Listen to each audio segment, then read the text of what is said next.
Good morning, everyone, and welcome to episode 34 of our First John study. Last time, our assignment was to take and make as many observations as we could of First John chapter 4, verses 13 through 21. And this section is amazing because it shows us how we can have confidence in that day of judgment. So let's jump in and see what we found.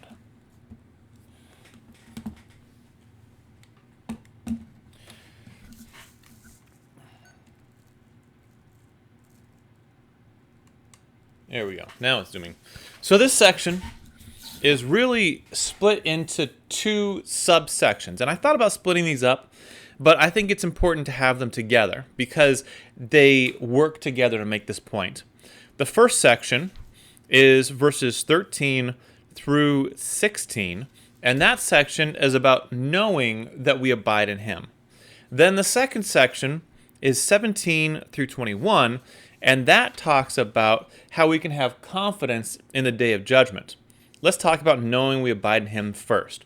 So he says, by this we know that we abide in him, and he in us.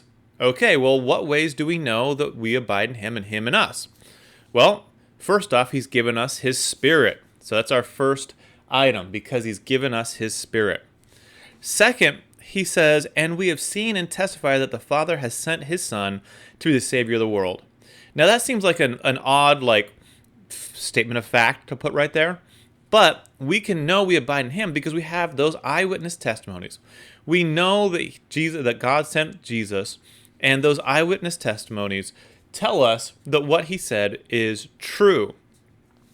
Next, he says, whoever confesses that Jesus is the Son of God abides in him, and he in God. So, whoever confesses that Jesus is the Son of God. Remember, confession is a huge part of our Christian lives. Then, he says, so we have come to know and to believe the love that God has for us. God is love, and whoever abides in love abides in God, and God abides in him. So, the final item on the list is whoever abides in love abides in God. So we put these four things together, knowing that we abide in him because he's given us his Spirit, because we have those eyewitnesses that testify that God sent Jesus into the world, and whoever confesses that Jesus is the Son of God, and whoever abides in love abides in God. What a great picture of what it is to abide in God. Know that we abide in God. Next, we have this section about confidence in the day of judgment. And this section, it can be a little confusing, but we'll try to break it down. So first off, we're going to talk about why we can have confidence in that day of judgment. He says, by this is love perfected with us, so that we may have confidence for the day of judgment. So, the first item on how we can have confidence in the day of judgment is when his love is perfected in us. Now, that word perfected, it means to reach the intended goal. So when his love says, by this, love has reached its intended goal with us, so we may have confidence in the day of judgment. Here we go. Because as he is, so also are we in this world. What a great perfected with us. We can have no fear in that day of judgment. We can have confidence in that day of judgment because as he is, so also are we in this world. So we are following his example. As he is in the world, so are we. He goes on and he says, there is no fear in love, but perfect love casts out fear. So perfect love casts out fear.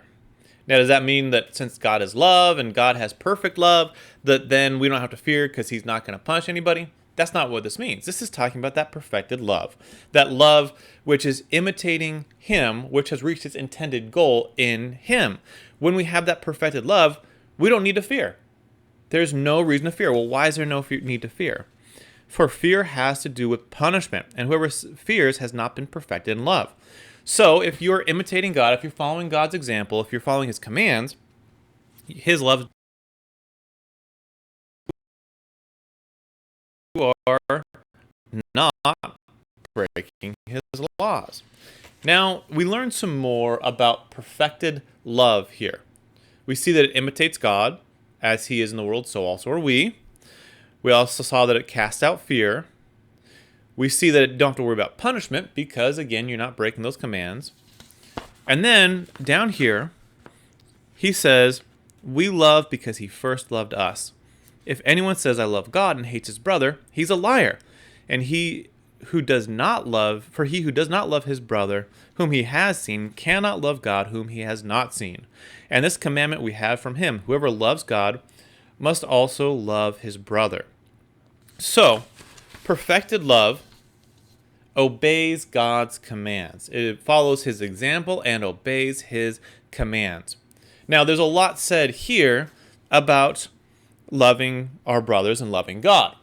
Can't love God. You can't say you love God if you hate your brother. But we're at our time limit for the day.